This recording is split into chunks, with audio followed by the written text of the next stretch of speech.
What is up, buds and Bakugan brawlers? This is possibly a melon, and I'm really excited. I found a Target that had GEOGAN brawler packs, so that's like really cool. The first one is going to be this Darkus Arcleon and Aqua Certuran. Ooh. With Darkus Pintar, Ventus Finicka, and Sharktar. The second one is going to be the Aurelius Stardox and Ventus Mutasect, with Darkus Dragonoid, Perseus Falcon, and Darkus Finicus. Double Darkus, baby. Let's get right into this.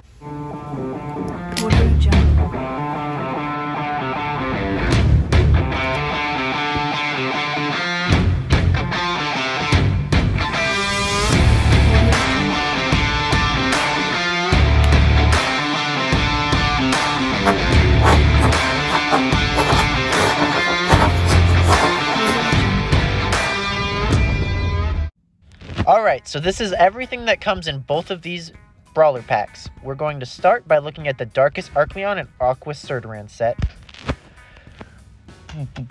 which is over on this side. So starting with the action cards, we've got Triple Blazing Barrage for 2 costs. It's alright. Double Charge for 6 costs, which is alright. Darkus Apex for 1, which I guess is alright too. Blinding Aqua Bite, which is new dual faction, as well as Stardox Eye Blast.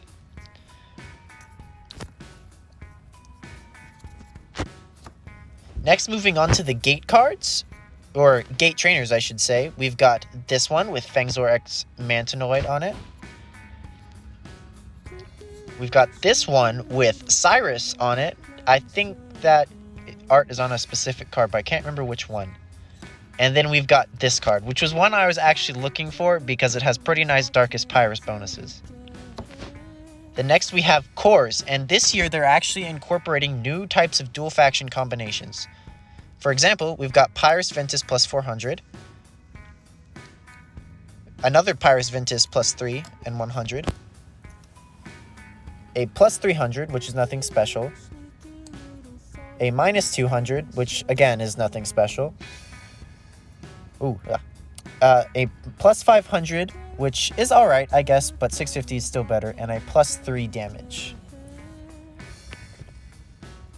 Next, we're going to go over to the Aurelius Stardox set and Ventus Mutasect, which comes with Eldritch Darkage Doom, that was hard to say, Ventus Shadowcat for 0 energy, Aqua Steam Strike, which has awesome art on it, by the way, Body Crusher for 1, and then another Triple Blazing Barrage.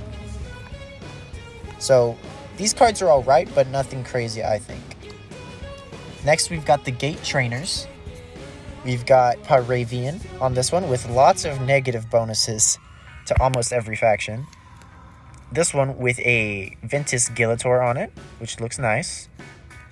And then this one with Chaos Gortheon. I believe that's the Maximus art, but I'm not really sure.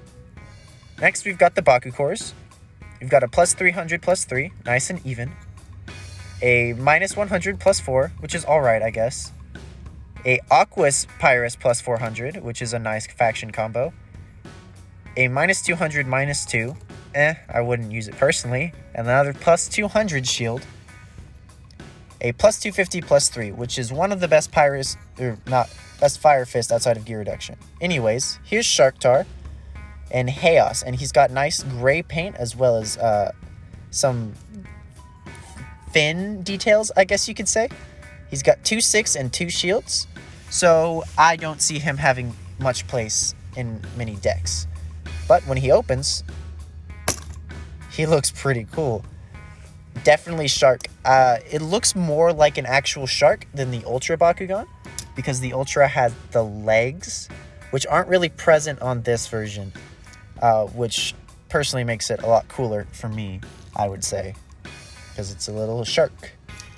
And closing him is kind of awkward because you have to tuck the head into the fin, and then you have to wrap this piece around. It's a new type of closing, which is weird at first, but it's still very interesting.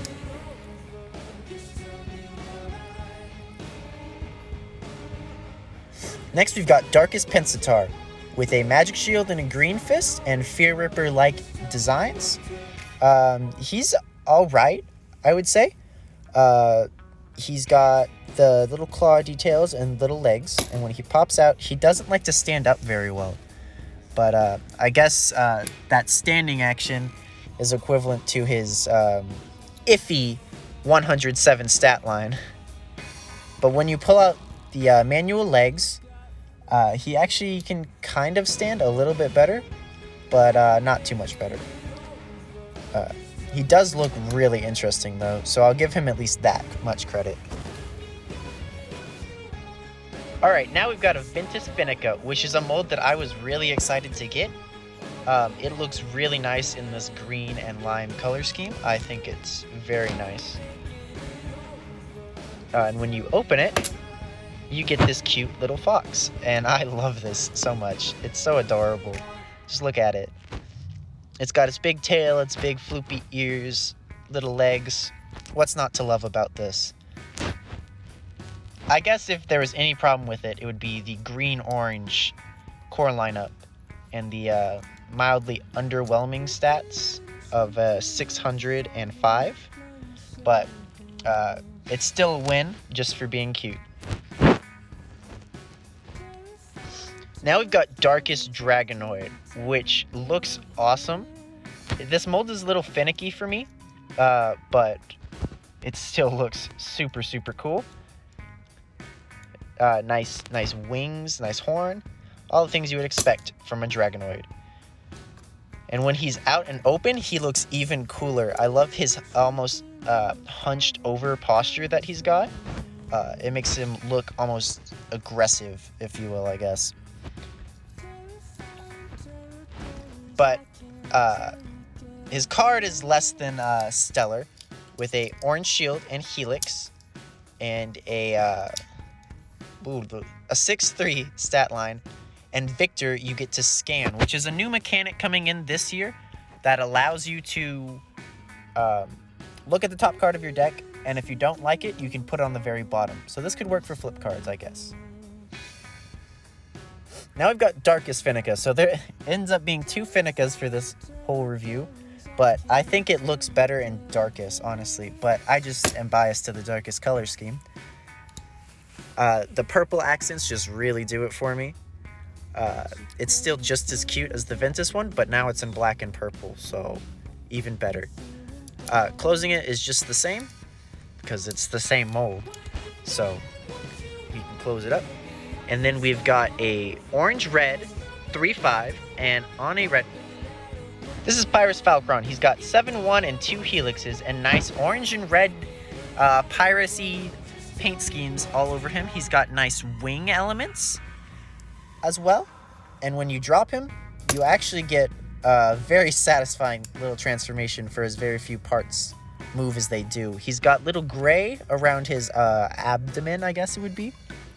And a very nice green beak, which I think just looks really cool. His little feet tuck in, his head pops back, his wings close, and a tail, obviously, but that closes him. Now we've got new epic shapes!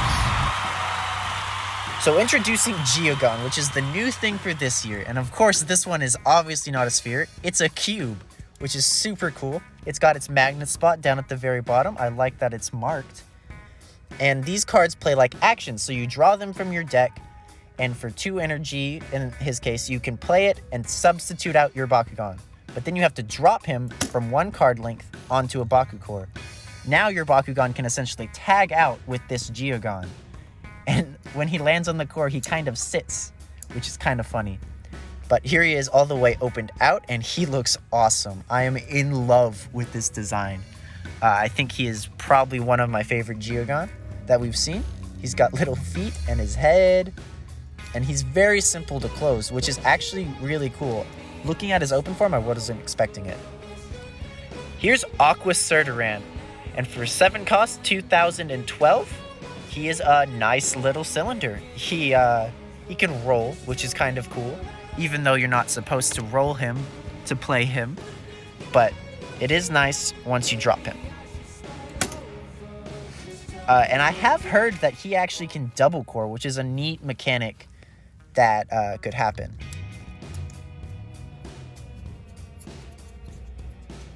And he's got these manual legs that pop out to give him a more card-like appearance.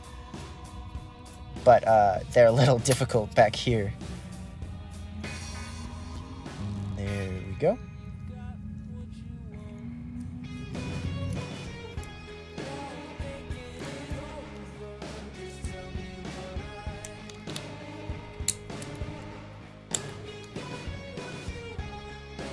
Next up, we've got Aurelius Stardox, which is an awesome pyramid, and he's actually a little rounded down here, which I wasn't expecting, but it is kind of cool because he can kind of slide around.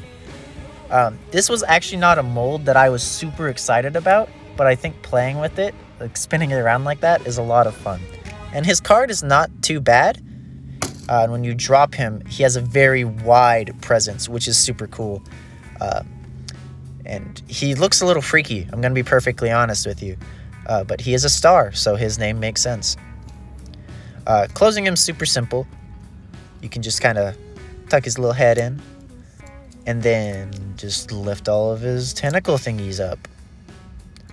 And these two ones specifically have little tabs that will hold him shut. Last up is Ventus Mutasect, and I love this guy. He is an egg, and I think that is so cool, and I don't really know why. I just love the fact that he's an egg. He's very tall and can roll in a weird way, which is a lot of fun. But sometimes when you drop him, he actually kind of just falls over, which is a little odd, but he's still really cool.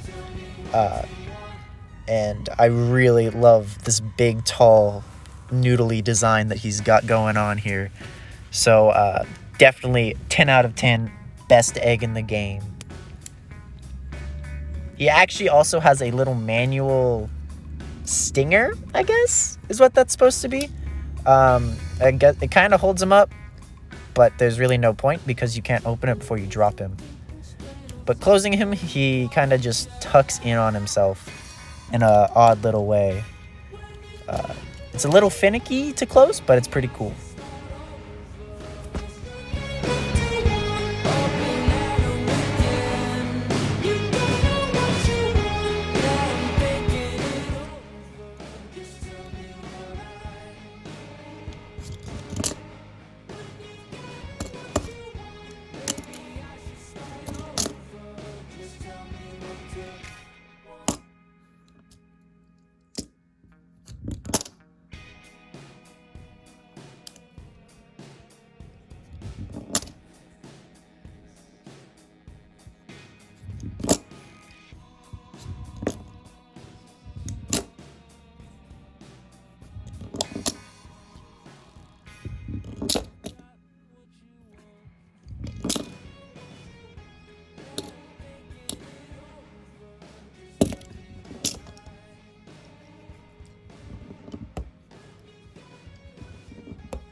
That's all from these guys. Thank you for checking out this review.